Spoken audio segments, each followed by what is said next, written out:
Whoa, whoa, whoa! HelloFresh is the sponsor of today's video. If you like easy-to-make meals with lovely printed cards telling you how to make them, HelloFresh is a great way to go. Fresh from farm, straight to your door, delicious, nutritious meals following any sort of dietary restrictions. And you can use the code BENTOFREEF... Wait, no. BENTOFM10? No! BENTO10FM. Yes! BENTO10FM at checkout at HelloFresh.com. And you can use the code BENTOFM10 at checkout. No!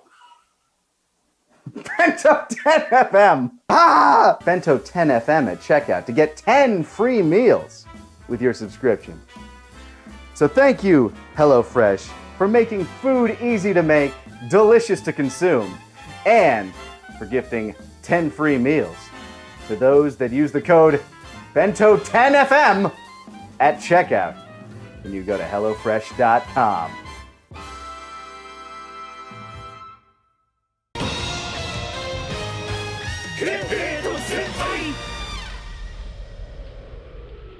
Sure is Zarbon in here.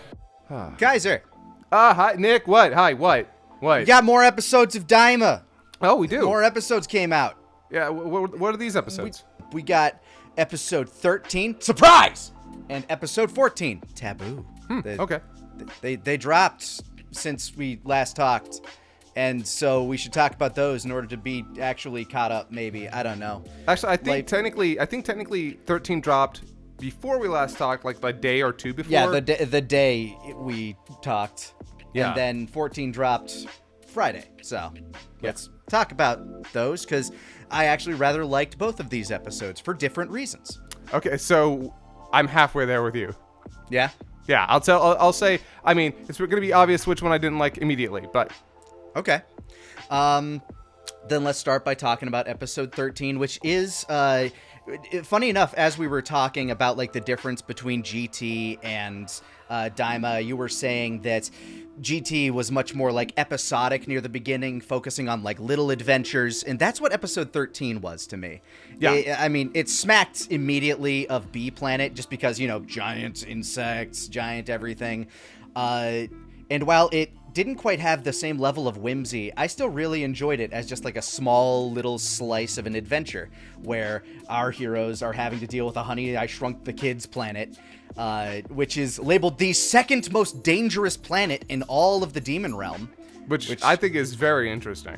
I think it's cool. I like the idea that there are creatures out there so massive that, yes, I'm certain if our heroes decided to use lethal force, they could kill things in this society, but they are so massive that if they aren't willing to put out that kind of force, a child is an incredibly dangerous threat to them. Yeah, that's... So the show is kind of, like, definitely plays a little bit with the sort of peril that our main characters can be in, what's actually a danger to them and what's not. And they're, again, it's like you said, if they got serious, if they used lethal force, they could probably deal with these guys. Yeah, they could crack open their heads like an egg with a big blast. Yeah, but it's interesting that they don't, and it's very interesting. Like, it's definitely the writers being like, okay, we need to make lethal force seem like the wrong thing to do here, so we can really cause trouble for our main characters. Because there's a lot of stuff here where you're just thinking, I'm sorry, Super Saiyan alone should be able to, like, handle a lot of this if they just got serious. Yeah, if they decided to. Like, they could easily end these threats, well, specifically the threat in this episode, but then you have to imagine what happens if everything on this planet suddenly turns against them. Like, what sort of extermination force would there be for something like, because on this planet, their size kind of ranges. Like, they look kind of like they're about the size of, like, a large housefly, and then they, like, also seem like they could be the size of a flea. They're essentially the size of a bug compared to everything else on this planet. Yeah, the show is a little nebulous with how big they actually are, because it's not that big of a scale. It's not like, oh, they're they're a house mouse size. They're roughly bug sized, basically. So the scale kind of shifts between what they're facing up against. Yeah, between being basically like as big as a roach versus being the size of a flea. Yeah, those are two very different sizes, y'all. But whatever. Like it facilitated some funny moments, and also like one of my favorite shots in the entire episode, which is just Goku in the fur of the dog. Yeah, I loved that transition where it's like, okay, we have to deal with this dog because the stakes of the episode is their plane is broken and they need to stop to fix it on this big old planet full of like giant vegetation and animals. So they can't just get away. They need that plane because they have several people with them that can't fly. So. Oh, which by the way, another plane down. Yep, another plane down. Yeah, another plane down. They kind of reference it this time, but I'm sorry. You're just not doing enough with the joke for this running joke to be funny to me. I'm sorry. It just kind of feels like you're just doing it again. God damn it. It doesn't even feel like a joke to me. It's just kind of a plot device. And for what we got, an episode that admittedly I actually really enjoyed, I thought it was fine. Yeah, like, no. The good stakes. You have like these little tiny marmots that are running up on them, essentially giant hamsters. And Goku, Vegeta's like, why don't you just kill them? Goku's like, I don't want it. That seems mean. Oh, sorry. I should mention earlier, they were ticks, not fleas. I know someone's going to leave a comment about that, but yeah, they were technically ticks. But yeah, Goku's saying, I don't want to hurt the poor little animals, which, okay. Yeah. All right. Sure, Goku. This is a more mature that. Goku. This is a more mature Goku. It's not like tiny kid Goku's like, I would also have very much bought it if he went the round of dinner, Oh man, that would have been sort of funny all on its own. I love, by the way, I have to mention that I am not the biggest fan of modern Toriyama's art in terms of a lot of his character designs. I feel like he went way too oversimplified in like the later years. And here we're seeing a little bit of that like with the Giants. It's like, okay, I get what you're trying to do here, but it just kind of feels like a lot of his like later designs are just round. Everything's round. They're giant yellow non-spiky Dodorias. Yeah, but still, it's a funny design. The Giants design is very funny, and I genuinely, this is one of like my favorite. Weirdly enough, it's one of my favorite episodes of the show in a way. I felt the same way, honestly, as I was watching it. Like, it's not that this episode has had many down episodes for me, but this is one of those quick, cheeky little adventures that I'm about. I liked it. Yeah, especially because, like, they're dealing with these hamsters. Then all of a sudden they're interrupted by this trembling earthquake force of a child walking home from school. And with his dog. A boy and his dog is the threat. And Neva's inclusion here, best addition to their cast so far, because he's just over here telling you all this information about all of these things. And I really do like the way that he goes about it, because the moment he realizes where they are, he freaks the hell out. This is bad. This is the second most dangerous planet we could be on right now, guys. Which the fact that the most dangerous one is one with basically giga even version. Bigger people. Yeah, which that is. There's a comedy to that is very subtle in that scene that I kind of appreciate. It's funny because it's like you get to the point where once something becomes so big, they almost stop being a threat because they're too big to notice you even. A little bit. It's sort of that whole, a flea is in less of a danger than the spider, right? It reminded me of, in a good way, Ant-Man Quantum Mania, where it's like, okay, at what points, like, when you're shrinking down, like, how do you enter, like, the tiny universe without being a giant, Like, you have to, like, how do you enter something at scale like that? Yeah. But I think one of the things that really helps this episode and takes it from being something that could have been sort of infuriating in the fact that it barely moved the plot at all to something that I actually genuinely just enjoyed was the art and animation in this one. Mm-hmm. Because holy shit, they go so hard. Everything, like the scope, the size, it's all communicated with really, really good animation. Like when characters are falling from places, like Goku falling into the school bag. Yeah. That was really well done. You just see him like falling past these snacks and school books and getting wedged between a couple of papers as he's like slowing his fall on them. That is so like whoever boarded that sequence, whoever was like, yeah, then this is what's going to happen. Yeah, very, very good. Very imaginative. Worked very well with that. And yeah, just all the artists and animators on this one are just pumping it out. Like one of my favorite shots in the entire episode is just at the very beginning when they show up on the planet and they're looking around at these blues and these greens. And for the first time in the show, to be completely honest with you, it sort of felt like we were actually exploring what the premise of the show is. Like the Demon World Wonderland, like this whole completely alien place. Because it felt like in the other times that we've explored the demon realm, it did feel like we were in a different place, but it sort of also felt like we were in... It's just more wastelands. Just more wastelands. It was wastelands, and it's like, oh, well, there's a hotel, there's a bar, but it didn't feel all that alien. It felt different. It felt Dragon Quest. Yeah, a little bit. And it wasn't eliciting any sense of wonder or like, oh, wow, this is such a strange place. Alien place, yeah. Yeah, no, it just kind of feels like, oh, we're in just a fantasy setting now. A kind of dreary fantasy setting. And here, it's like, oh, no, we are in a place that with giant, like, not only is it a giant place, but it's beautiful. It's gorgeous. And that I really appreciated that. And I love the way they play with, like, the mundanity of it. That boy's walking around eating a grilled kraken. Like, it's just an after-school snack for him, those giant things that were about to eat them.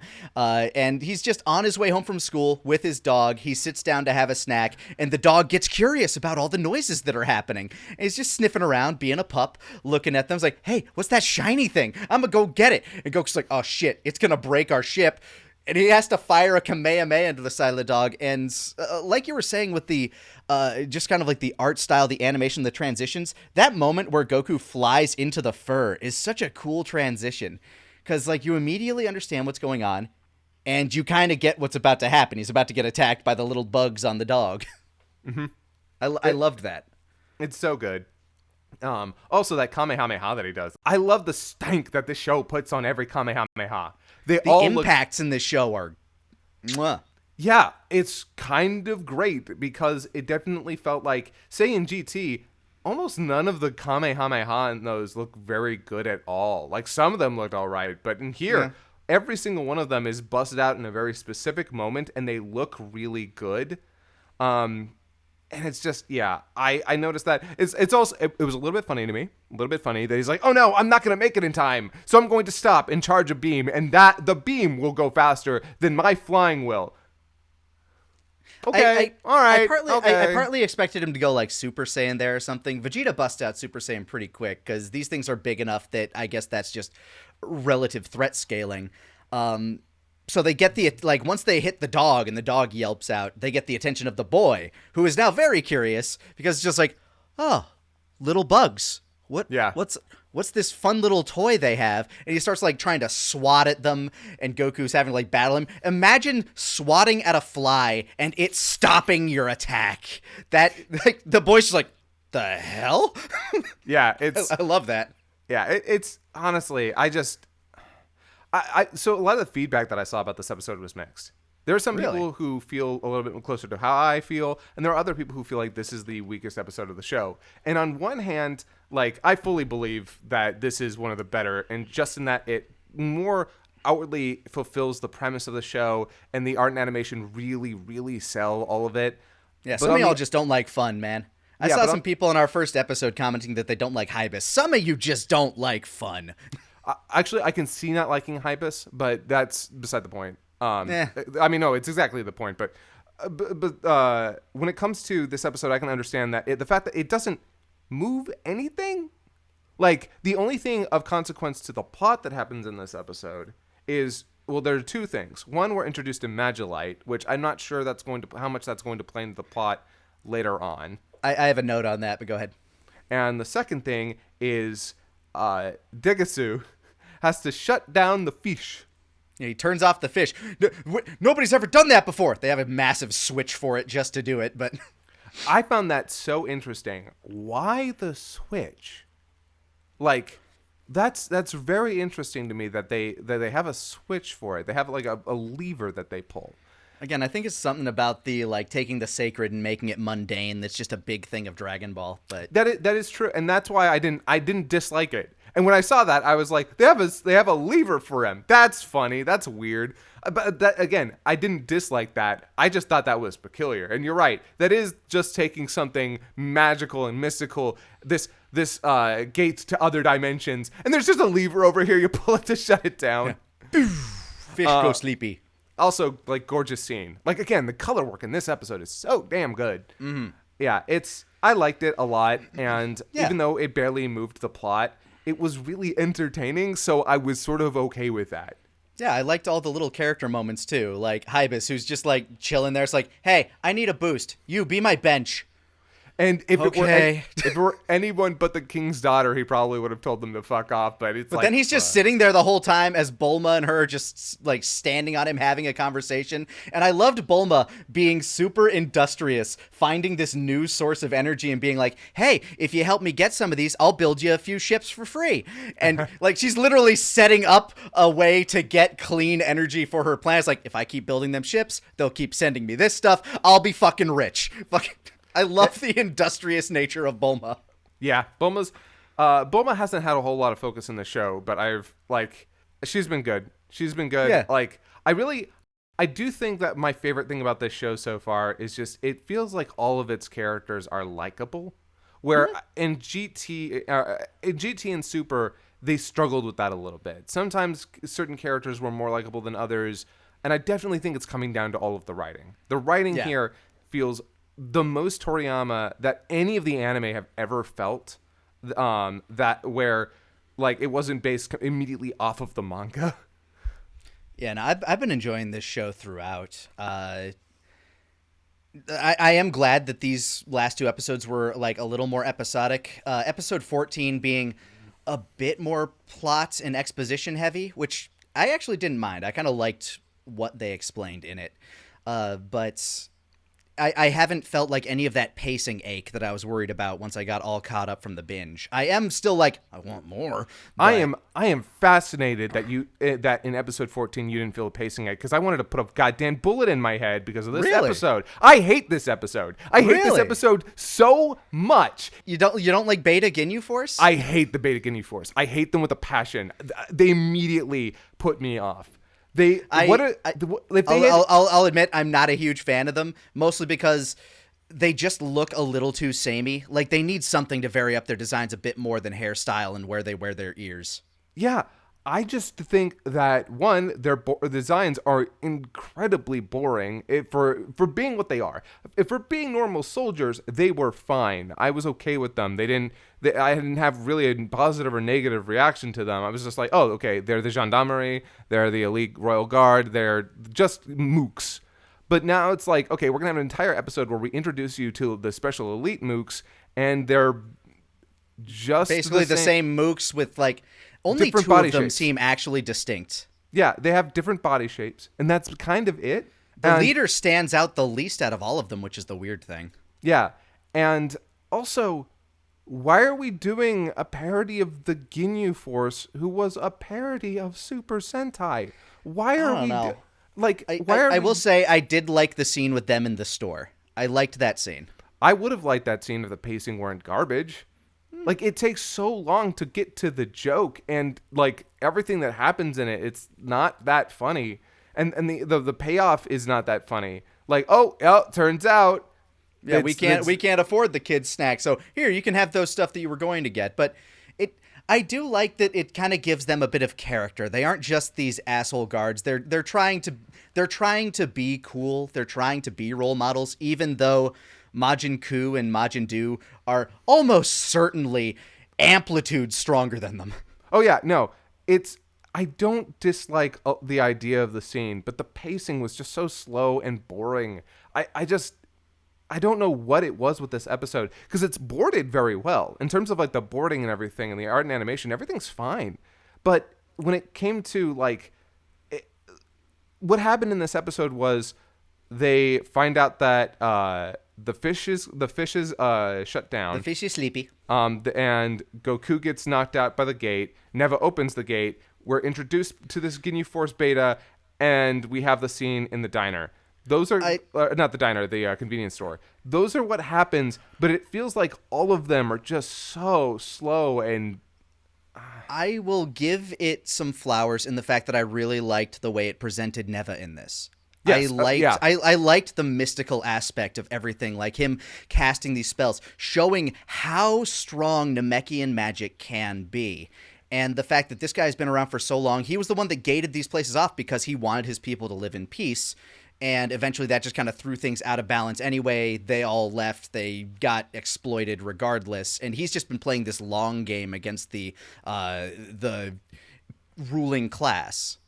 so I love Neva. I think he's like the best addition like to this cast when it comes to giving us information about this universe. He is such a great character for that. He's funny. He's also really like he nails that perfect mixture of being funny when he needs to be, but also weirdly like what's the term? Mysterious, enigmatic. You get the sense about him like there's definitely stuff that he's not telling you, and you're just wondering, is there a sinister bent Whose side is he on? Yeah, but the fact that he goes into, we closed things off because we didn't want the other realms coming to our place because we have they basically have the nicest place.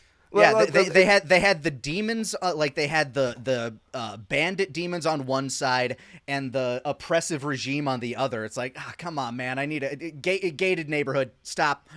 Yeah, I love that. I love the fact that they were like, you know what? We're done with people bossing us around. We're closing off our world. And that's great. What this show has done for the Namekians is so cool. Mm-hmm. Which I thought I wish Piccolo were a little more involved, but yeah, it's a little weird there. But then again, it's hard to get Piccolo involved without kind of making because he's a warrior. Like, he's not that magic Namekian. Yeah, and even if he's got Kami inside of him, it's just been so long. I like Neva. I like Neva in this episode. What I did not like was Goku falling for half an episode. Yeah, it did feel weird that Neva had to cast the spell twice, and he chose the one that, like, he chose the upper one instead of the one Goku was plummeting towards first. Felt kind of weird, but yeah, it's so weird. Although, can I point out the fucking soundtrack during that point? Oh yeah, I loved it. That mysterious sort of like whooshy sound. I hadn't heard anything like it in the show before, or at least not presented this way. That fucking drew me in. I'm like, ooh, this feels mystical, mysterious. I'm vibing with this. I fucks with that. The soundtrack for the show is good and great when it needs to be. It hasn't been the most memorable for me, but when it hits really good. And that part hit real well. Yeah, I like for me the soundtrack has been fulfilling its job, and yeah, it does exactly what it's supposed to do here. But beyond that, yeah, Goku falling was really bad. I'm sorry. At what point was the writer like, is this enough time for him to fall? This should be enough time for him to fall, right? And it's like, no, that was not enough time for him to fall. The fact that he's falling for like over a minute, he should have hit that barrier like way sooner. It didn't make any. Although we've seen that Dragon Ball plays with time scaling so much, man. I know, but I'm willing to suspend my disbelief there. I was more okay with it when I was a kid watching a show that was based off a manga that did it because it had to. I am now watching as an adult in a show where people aren't stretching things out for the time with writers with years of experience. So no, I don't excuse it. I think it's bad. It's bad. I'll defend this episode. I liked the way it presented its exposition in this episode. I did not hate Beta Ginyu Force. I'm not a huge fan of their designs. Like we said, they're just not striking or memorable enough, but I think that's almost kind of the point, which I don't know. I guess maybe it shouldn't have been that way. If you were going to make that the joke, they needed to be like in the first core. They needed to be like if they had been like a Team Rocket that had been around for a while, yeah, maybe. I would have been way more okay with that because them being generic mooks but thinking that they're hot shit like, first of all, then at least you would have, if they'd have been introduced early on, then their designs being sort of samey wouldn't have been such a big problem, because at least they would have been unique at that point. At that point, we would have been like, oh, that's what these guys look like. And even if the other ones look like them, at least we're introduced to these ones as sort of like the main guys.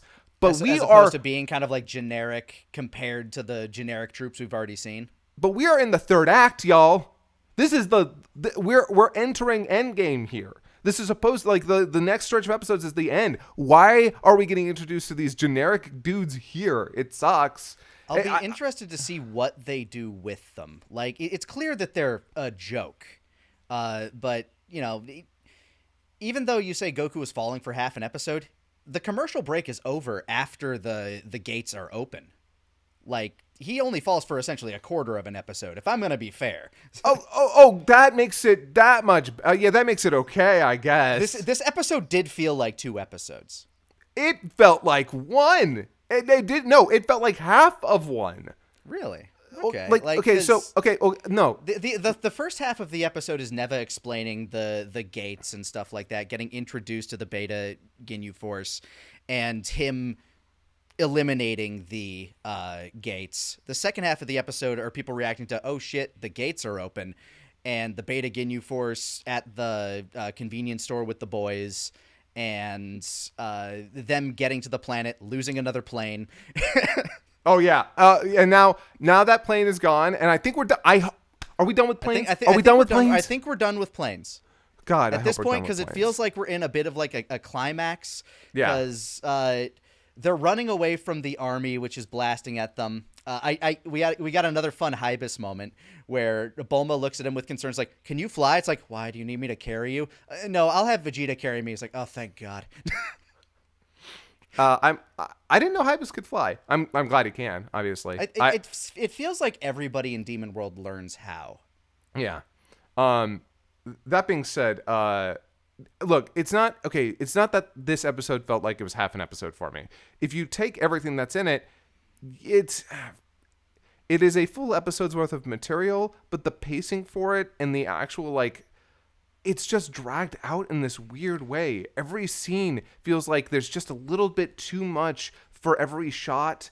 Like, the introduction to the Beta Ginyu Force, right? That was drawn out. That was too long. Yeah. And weirdly enough, there was a part of me that was frustrated because on one hand, they did the joke that I was hoping that they would do. Like when they unleash all the bullets all over the place and start blasting. I was like, they wait. Break everything? Yeah, aren't they just destroying this lobby? And then, yeah, at the very end, Goma's like, hey, and by the way, you're paying for destroying my lobby. And I'm like, oh, good. That was the joke. That was what they were doing. I am a little surprised that they characterized Goma the way they did, though, where he's just like kind of accepting of the way they are rather than being that strict, petulant little shit that he's been presented as. They just repeated the joke with Frieza, by the way. They repeated yeah. the one where they do all the poses and then he's blushing. Why would you repeat that joke? It worked. I think maybe it's just bad member berries. Maybe, but like this is one of those moments because this is the third Sentai, technically fourth if you want to include the Cooler's Armored Squadron, the fourth Sentai parody that we've had in Dragon Ball. I'm not going to include the Magical Girls because they're Magical Girl parodies. So not only I forgot about those super guys. Yeah, between the Pride Troopers, Ginyu Force, and the actual Sentai crew in the team, tournament. Yeah, it is just a little frustrating because it's like you're the worst ones. You're the worst version of this, and not only do you feel like a bad parody of Sentai, you're a bad parody of the other parody of Sentai we've already had. Like, what? I'm willing to give them a chance to see what they actually do with these characters because I did enjoy that stupid little convenience store scene, like them trying to be role models to these little kids, like trying to live up to the image that they're presenting. I think there's something there, and I'm willing to see how it develops. I guess. That said, their introduction is meh. I'm not going to say that this is like one of the best episodes. It's far from it, but I don't hate it the way you do. Yeah, I think I might be a little hyperbolic because at the end of the day, while that's fine. We're making a YouTube video. Yeah, I know, right? While I do have a distinct dislike for it, and it's a dislike that kind of hits on a very fundamental level, like in terms of it kind of failed for me in so many fundamental places that it just frustrates me, because the show has had its problems. It's got a ton of problems. But like this one was the one where I was just like, you're making problems the show has not made up until this point. So I don't know. It's clear that we're kind of in this position in the show where we're at kind of like a little like calm before the storm. It feels like we end off on this climactic, like them being chased by the entire army. So we're going to get maybe some shades of Red Ribbon here. We're going to, we're hurtling towards the confrontation between Arnisu with Ku and Du and wait, with who? Ku and Du. No, Dooku. before that. Arnisu? Anisu. Right? It's just Anisu, not Arnisu. I thought there was an R in it for some reason. Whatever. But Glorio is... No, Arinsu. Okay, we were Arinsu. both wrong. It's Arinsu. Okay, my bad. Whatever. Titty Witch. They're heading towards that. I think the next episode, from what I understand, is called Evil Eye, or The Third Eye. So we're finally going to get that. And now I'm thinking you're probably right. The thing on his belt is that eye. I want it to be that so bad. That would be one of the better jokes in the show for me, just because they've never drawn attention to it besides the one time. So yeah, I think it's eyeball. it. Yeah, because and the thing, okay, I will say this: it does bother me a little bit that Goma hasn't brought it up again. Like, it feels like we've gone several episodes without him talking about the third eye. And it's sort of like, wait, so how important was that? And what is it? What does it do? Like, it is a little bit weird that, like, hey, it's mentioned, but we have no idea what it does or how important it actually is. And the show sort of just kind of gives up on it. It's sort of up to the audience to remember that that was a thing. And that's sort of rocky storytelling. In fact, it's like I said, I feel like Goma has been the most underutilized character in this, and he's ostensibly been like the big overarching guy in this. I know that Ku and Du are probably going to be the big final villain via Arinsu, which that's cool. I like that. That's a great setup, and I'm wondering how Goma and the Third Eye are going to play into that. But I have a theory. Like, I think the way this next episode is going to develop is they're going to get separated somehow while they're fleeing the army. Hybis is going to get captured. And, like, the Beta Ginyu force is going to have him and that eyeball. And, they'll be questioning him. Maybe they'll figure out what it is. Maybe they'll talk to Goma, and he'll be like, oh, my God, that's the thing I want. But that's where I think it's going to go. Meanwhile, everybody else is going to get sidetracked by the Arnisu bit. So, yeah. I don't know. We'll see where it pans out. That said, I am happy with these episodes. Like, the episode 13, yes, by far superior, but I did not hate episode 14 with its exposition and world-expanding lore through Neva. I loved that mystical music that was going on when he was doing that magic, showing the scale of magic. I liked it. It, even through all of its faults, which it did have many faults, as you have pointed out. And let it be like clear, the good stuff in this episode I really liked. Like, there are things in the episode, like you said, everything with Neva, fucking fantastic. I love all that. I'm surprised that Goma didn't notice him when he was looking at the footage. Like, the first thing he saw was that Goku was there, and he didn't notice clearly the old Namekian man falling with them, and didn't look at it and go like, that traitorous motherfucker. I wonder if he even knows that Neva can do that. Well, the thing, he saw Neva with them is the thing. Yeah. Like, in that footage. And I found it funny that nobody made note of it. Yeah. It's also, why haven't they gone after Arinsu? Because they know what Arinsu's doing. They don't. Like, she's been very secret. They don't know that she's after the Dragon Balls. Yeah, they do. They do. They established that when they looked out the fucking window and no, they didn't look out a window. They saw Ku fighting the Tamagami. They know. But did they know that he was with her? Yeah. It's established. I guess I blanked that out of my mind. Yeah, no, they know. They've been known for several episodes. They know that what Arinsu is. They may not know exactly what Arinsu is planning, but they know what she's been doing with the Tamagami and Ku and Du. They know. Maybe they So- just assumed that she was getting it so that like these guys who are clearly beating the other Tamagami can't. Maybe, but also ask, check, go, like, hey, Arinsu, come in here. We need to talk. They haven't done shit. It's like, What's with these kids you got? yeah, it's really weird. It's weird, and I like this show, but the storytelling's bad. It's got some good moments to it. The moment-to-moment stuff it's not bad enough to take me out of it though. The moment-to-moment stuff is fine. The character stuff is good. The animation and art have been great.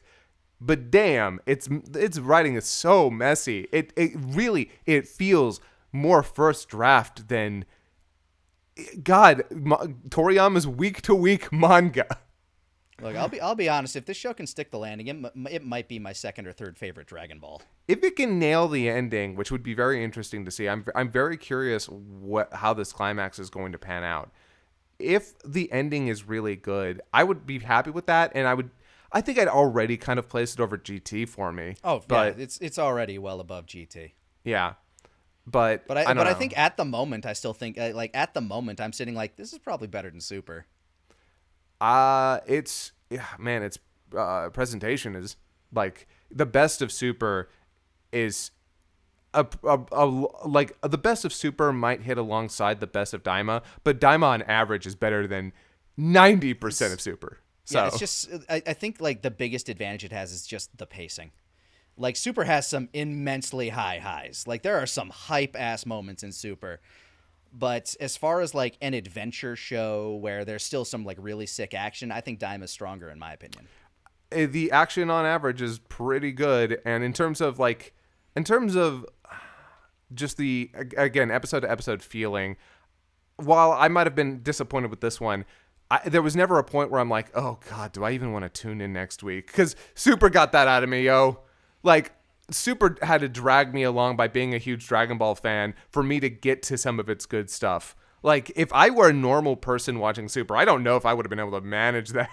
Yeah, I skipped massive chunks of the Tournament of Power and Goku Black. I skipped massive chunks of those. I wouldn't skip anything like that. But yeah. I don't know. respect my time too much. But yeah, so these two episodes, they were good. Okay, one was really good to me, and then the other Yes. one was heavily flawed and frustrating. Yeah, one is one of my favorite episodes of the show so far. The other one, I think, is still above par. Yeah. Or below par. I don't know. I think below par is better, but that sounds worse. I mean, I think people use above par for... It's better than the average show that I've seen. Because people say subpar when something's, like, bad, right? So. True, but when I think par, I think golf. I don't know. Either way, it's above average. Yeah. Above average. I like this position. I like its use of it like that. I keep going back to that song. Hi, Mr. Steak. I am very curious for the OST to finally be released. By the way, do you know? Do you know? Probably not. The whole thing with the opening? Is it the Akira and Tori thing that you were talking about? No. This is something I didn't mention last time, and this is really curious because we haven't gotten a full version of the opening released online, and we might never get a full version Really? of the opening because, and this was like this has been known for a while. I just forgot to bring it up. The opening is from an American artist who repurposed an existing song he had for this show. Interesting. Yeah, there's a, like, if you go online, is it Zed? I think the artist is Zed. The existing version of his song that he made with a female vocalist that is very different in terms of like the way it's sung and the dialogue. But the original song, like all the actual instrumental, is exactly the same. And we just went in and kind of like re-lyricized it, essentially. Yeah. Oh, and something you might also not have noticed: the singers in the opening are both guys. I did not know that. I thought I it was hear that. Yeah, after there are a couple of artists online where I've like male artists who can hit that high note and sound but yeah, no, I didn't know. I thought I was a guy and a girl, and like nope, Yeah, it's a guy in falsetto for sure. Yeah, but yeah, so that's a fun fact. I'm hoping that we get a full version of it, because I would love to hear what they would do for a full version. But considering it is a repurposed existing track, I don't know if we ever will. So there's like some licensing weirdness to it, even though it's the same artist. Yeah. I think it's not so much a licensing problem, but why would you make a full version? If you like, because full versions usually exist because what they do is they say either they license an existing song from a band in Japan, or they tell them, hey, make a new song for this show, but make sure that it can be formatted to fit that 1 minute 30-second time frame that we always have. For this one, it's already like it. They only needed it for the opening bit. Like, and again, they just went through and just revoiced all of it. It's weird. I don't know if we'll ever get a full version. I hope we do, but yeah. Well, I guess we'll see in the future. But as it stands, this. Oh. Sorry, one other thing about the next episode. Huh? There was supposed to be a big live showing in California. Oh, yeah, Yeah, that got canceled. But it was supposed. It's apparently a pretty big episode. They were like, yeah, we're gonna have an event for this one. So with the episode title that I saw drop, that doesn't shock me, because that is like the MacGuffin that they were mentioning previously. So yeah, I'm very curious if they do something weird. I'm hoping personally that they go crazy in this last third. I want them to do something like, what the fuck? Well, because they still have those fusion bugs out there. Like there's gonna be a lot of shit happening. Yeah, and I'm oh god, please give Piccolo something to do. I love Piccolo. Give him something to do. Why is our boy here if you're not gonna let him do nothing? Yeah, he had fewer lines than Ibis in both of these episodes. But yeah, so yeah, let's here's hoping. I'm excited about next week's episode. Yeah, same here. 2 thumbs up from me, 1.5 from you. We'll take those. We take those. But yeah, so those were episodes. Was it 14 and 15 or 13 and 14? 13, 14. But what did you think of the episodes? Call to action, something, etc. Like, share, subscribe. Yeah, get in those comments. Tell us all your opinions. Tell me I'm wrong about Stephanie Nadolny again. Go ahead. I dare you. Comment about my hair more. I like hearing about it. Sorry, I lost the beard. Some people were being very, very sweet about the beard. I had to cut it down just because it was getting a little too out of control, but I appreciate all y'all's nice comments about the beard. It made me feel very good. Thank you. All right. Anyway, bye. Bye.